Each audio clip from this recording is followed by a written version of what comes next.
story. So, pagtagaan natin yung iPad. So, kasi wala tayong nagawa. So, anyway, yung presentation ko, maiging lang naman siya. So, una, a brief history of Philippine comics. Jose Rizal is generally acknowledged for the first cartoon in the Philippines. Ang pamagat ay The Monkey and the Tortoise noong 1886. Pagkatapos nun, yung first comic strip ay si Kenkoy, 1929, sa DIY, serialized siya. Tapos after nun, yung booklet form, dumating siya sa Pilipinas noong World War II na. So, American GI, yung booklet form ng mga comics. Noong 1960s naman, diba, meron ng heightening repression sa bansa. Nagkaroon ng mga comics kagaya ng kila Danilo Dalena and others. Tapos noong 1970s, natayo yung nakakaisang progresibo artista at arkitekto. So 1972, 1971. Yung iba dyan, mga parang pa sa arts na sila, Magmorma Respicio. So, sila ay kilala sa paggamit ng creative, ang tawag ng mas popular forms or comics as a way to raise awareness amongst people or amongst Filipinos. So, nung Marshall Rivera, afterwards, meron pang sila Ikabod, Bubuin, nila Nonoy Marcelo, Pugad Baboy, kung naalala nila si Paul Medina. Tapos, syempre, in more recent times, sana nakita niyo yung image. Yan, si Taratado Calvo, no? So, nag-shift na from print papunta sa internet yung comics. And despite its colonial origins, nakita naman natin throughout history kung paano ginamit ng mga Pilipino yung comics as an art form for protest. So, kasama dyan ang PK, sila Ted Balagtas, amongst others. So yun, nung kinota kami ng Abacada para syempre, only speaking based on my own experience nung pagiging comicero para sa Abacada. Kinota kami ng Abacada para gumawa ng comics. Simple lang naman yung question. At yung guiding principles, kumbaga. Nabanggit na rin yung Diyos sa kanila na there's no such thing as neutrality. So yung art, di ba? Yung art mo as an artist, it either perpetuates the status quo or it either challenges the viewer or yung kung sino man yung tumitingin ng art or experience ng sino. Chine-challenge niya para pag-isipan bakit ganito ang buhay natin, bakit ganito ang lipunan.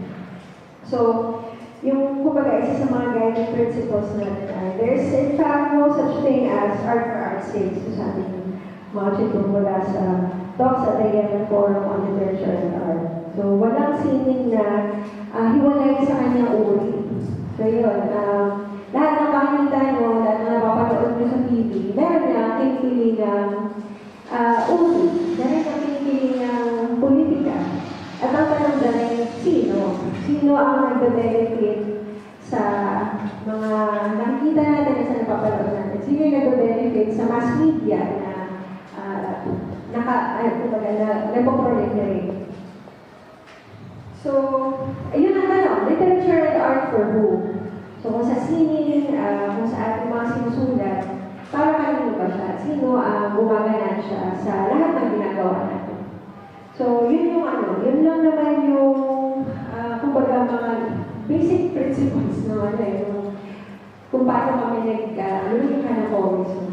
Tapos syempre, dahil ang tanong ay para kanino, at kung ang sagot naman dyan ay para sa nakararami sa bayan ng Pilipino, di ano ba ang magiging form niya? Ano yung magiging itsura niya? So, nahapiyaw naman kayo ni Gio yung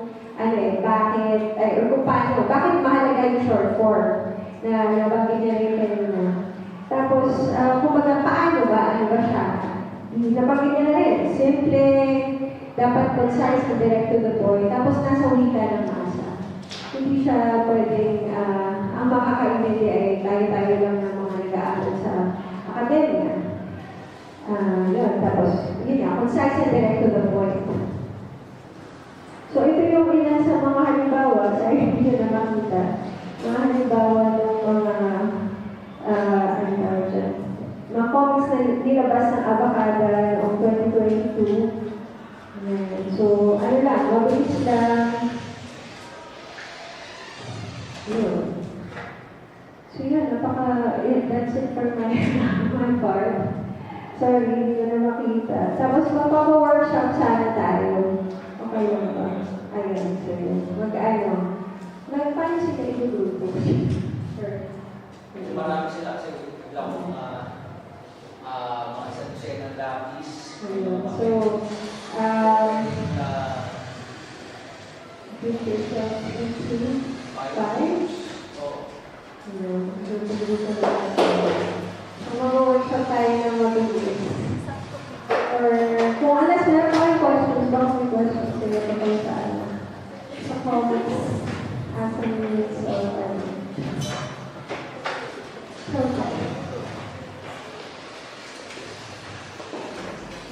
wala na. Sige, mag-grupo na kayo. Gusto niyo sa 2-5, sabi yung sir.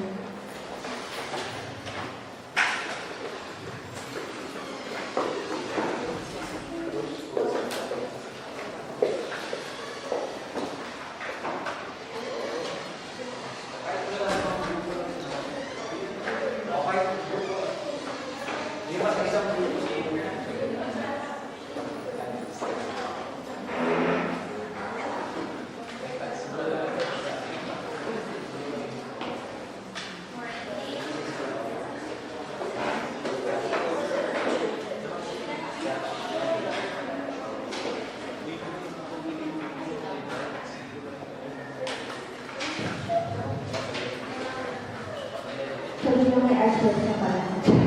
Hindi ko meron.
Tapos, pili kayo ng isang fact-check, fact-check entry. Tapos, mag-storyboard kayo. Gawa kayo ng storyboard kung paano nyo siya gagawin comics or TikTok video or ano ba yung isang ginagamit ng format? Infographic.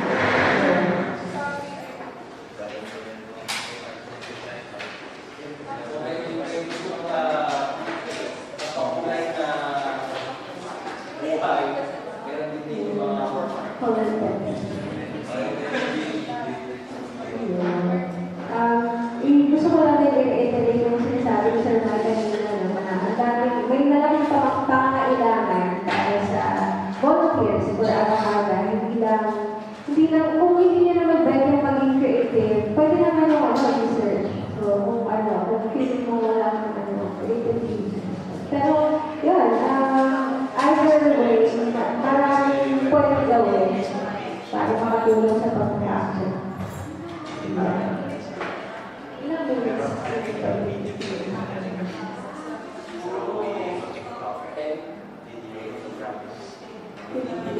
Sige, may 15 minutes daw kayo para mag-set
Hindi kasi diba, ito yung kata.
Pwede kayong tulungan natin sa tatay. Kasi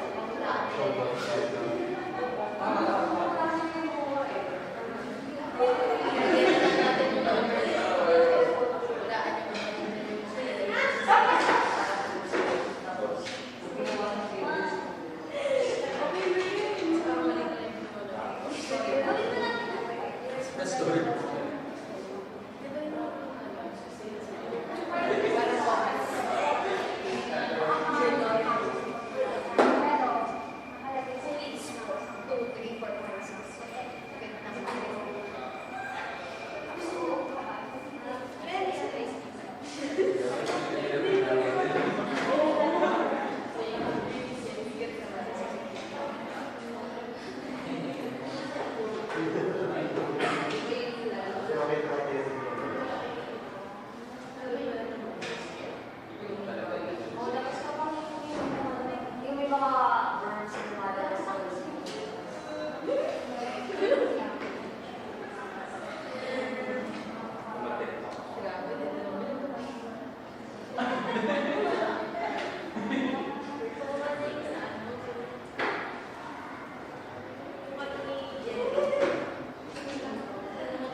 Okay, pero nasubirin tayo.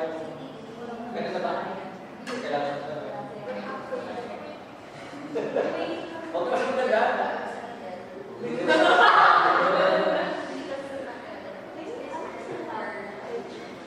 Huwag naman tayo pag-irin. Ito lang. Sa akin, sa umaga. Sige, 2 minutes pa. Kaya, 2 minutes. Para...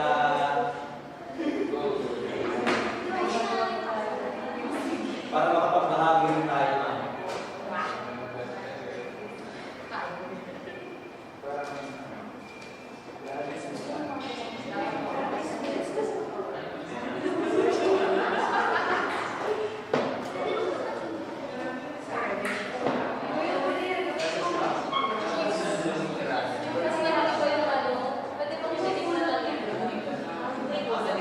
para mag-iway.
Yung mga grupo, ready na magbahagi ng mga nasa gawa, pakata lang. Exit paliwanag lang kung paano ninyo transform yung content into a storyboard.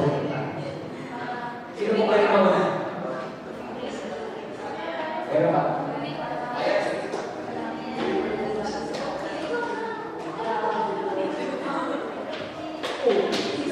Good. Good afternoon po. So, yung napili namin, unang-una, napili po namin fact check no, ng Bacana ay yung tungkol sa statement ni Bato de la Rosa na ang pamamalaro kay Duterte ay pamamahal sa ating bansa, dapat sa gold standard ng pagiging Pilipino. So, yun, inuwid siya ng Bacana. And ang naisip namin,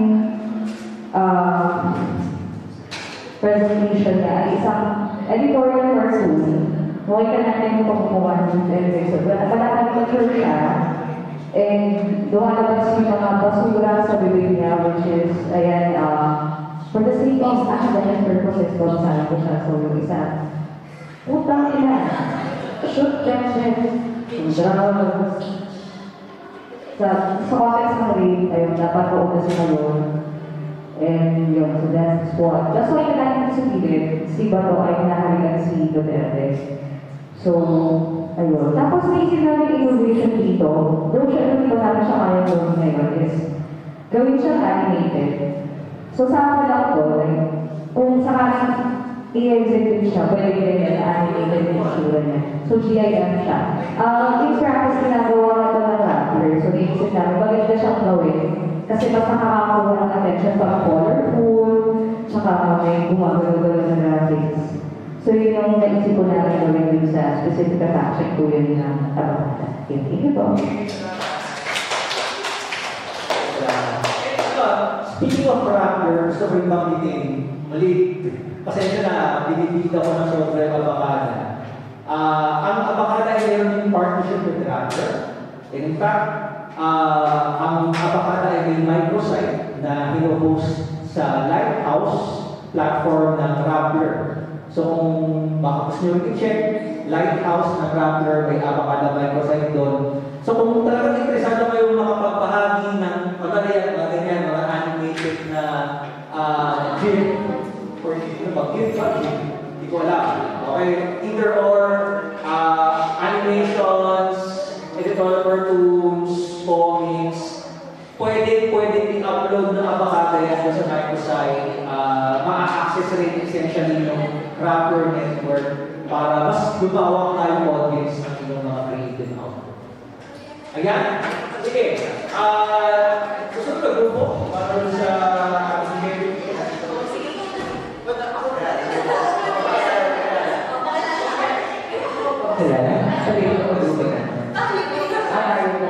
group admin po kami.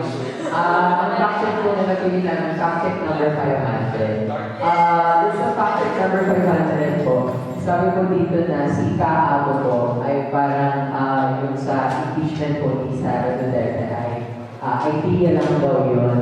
So this was prior dun sa na-raise na to na-approve na ng House sa Senate. But now we know naman na for Senate na siya. So ang ginawa namin, since Kaabo siya, on behalf na din of INC na quote-unquote po, nag-rally daw for peace. Nag-draw po kami ng animated na character ng INC. And it's a peace po siya. Tapos, tinatapo niya po yung papel na nakalagay po, VP Sara impeach. Tapos, ang ginawa po namin, since nakalinis na nga po sa Senate ngayon yung impeachment, dinawin po namin si Cheese Escudero as Cheese. So, Cheese po ay yung character. Sinasali mo po yung papel na nakalagay yung VP Sara impeach. So, yun na po, hindi na po nila itatake yung impeachment. siguro yung cheese na yan, baka pwede pa iPhone friendly. At kung ano mga vanity gagamit dito si Jesus together. Salamat. Kasi Jesus, ang dami ng oras para magpaayos ang itsura mo.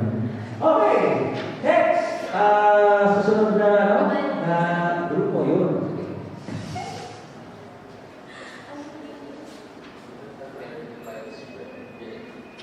Yung napili po namin, yung fact check, yung 503 po. Dito po, eto po si Bato, tapos ito po si Duterte. Tapos ang parang sinasabi niya po doon na parang gawin daw po natin standard si Duterte bilang politiko. Pero dapat hindi po yun, kaya may X. Tapos dito po parang may heart po sa mata ni Bato kasi parang in love po siya sa idea ni Duterte. Tapos, tapos dito naman po, kung maaalala niyo yung game dati na uso kay Duterte, yung namamahalin siya ng mga addict dun sa game. Parang ngayon po, yung nilagay naman namin context dito, pinalitan namin, si Duterte at si Bato naman ang binabaril ng taong bayan. Tapos after naman po nun, mangyayari kay Duterte yung mga ginagawa na sa EJK dati, yung mga natatagpuan nila na pangkay na nakalagay na ating pagtularan. Pero sa context nito, nandito pa rin si Bato kasi nga parang in-love talaga siya kay Duterte at hindi niya kaya mahiwalay. Tapos yun na ako. Kaya talagang in love si Duterte kasi ito sa isa't isa. Yes. Yun nga, nasa pawa na ni... nasa pawa na yata ni Bato si Bongo. Hindi na masyadong dito si Bongo. Diyan pa naman si Bongo. Hopelessly devoted kay Duterte. Unrequited love. Next. Sino ba susunod na... Ilang grupo lang dito?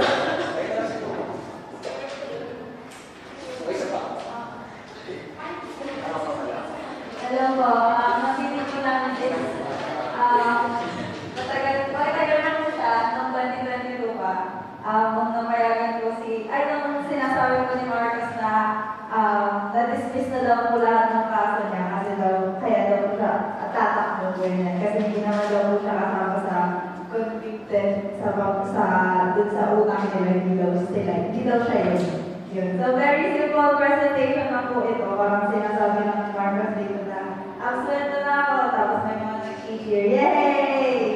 Tapos, ayan, parang pinakita nito namin dito na may dark effect dito sa kanilang mga mukha kasi parang naano sila na take over sila ng mga dark mga ideas ni BBM, ganyan. Tapos, yan sabi, wala naman akong kinalaman sa mga ibinibitang nilang ninakaw o ganyan. Tapos, yung fact check dito, yung sa dulo, may isang hindi siya dark. Tapos, sabi niya, convicted siya sa mga pamilya mo at walang na-declare collected na utang na estate tax na 200 billion yun. Yun ba? Maraming salamat.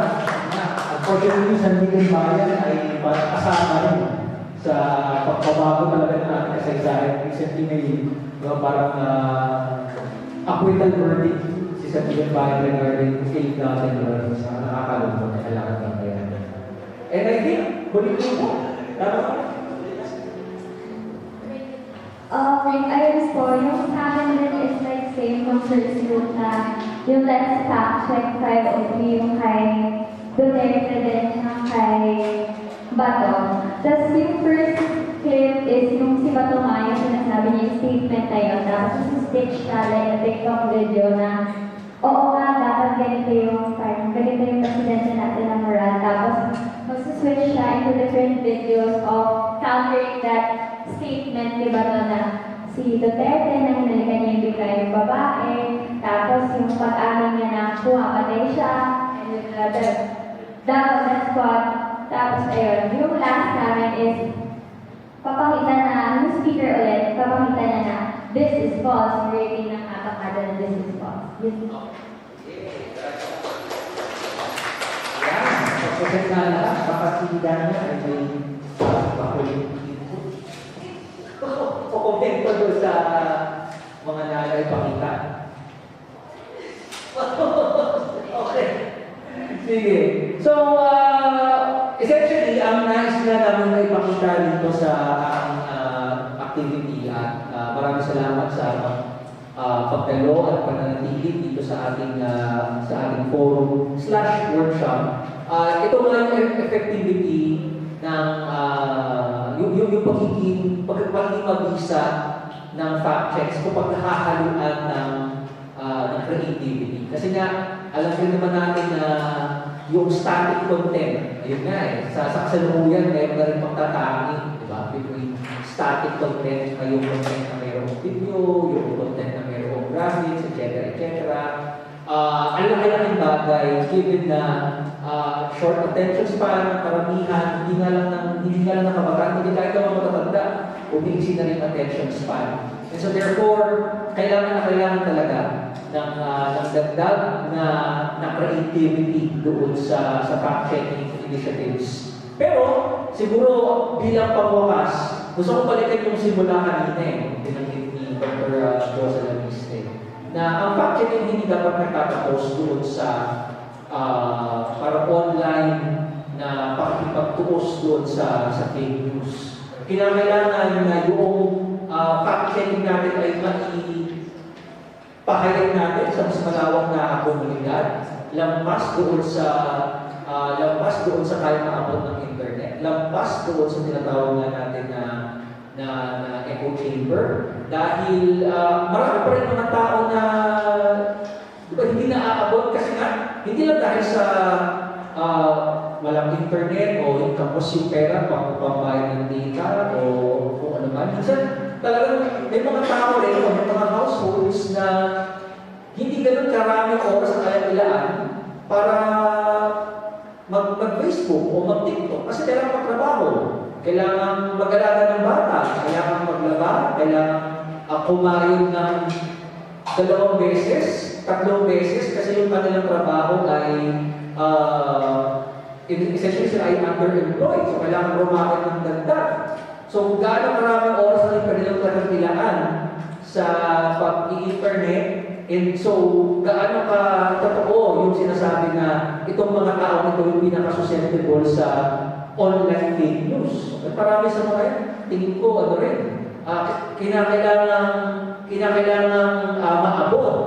Hindi dahil sila ay naaabot ng fake news ng mga nagpapakalat ng kasinungalingan, kundi dahil sa talagang hindi ganun karaming oras na kanilang ilaan sa mga online na gawain. And dito papasok yung binabanggit ko kanina na sa hanay ng abakada, sinisikap talaga namin na kung ano man yung ginagawa online, gawin rin quote-unquote offline. Sa pagpunta sa mga komunidad, kami nakikipagkakasya sa mga public schools, sa mga informal sectors, kung naman yung mga nakikita ninyo ng mga halimbawa ng mga comics, editorial cartoons, kapag may pera, kapag nakakakuha ng ayuda mula sa mga kaibigan, nakakapagpa-imprenta, photocopy, at pamumudmod, at pagkausap din, hindi lang pamumudmod, kundi pagkaisip sa mga tao na ito yung mga gusto natin sabihin sa mas malawak na publiko.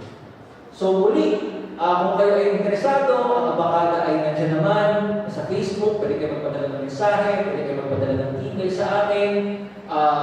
Anytime na kayo ay biglang sibagi, parang, sige, gusto kong maging volunteer ng abakada, anytime, magpadala ng mensahe at kami ay agad-agad na tutugon sa inyong pagpapaabot ng pagnanais sa mga bahagi ng abakada.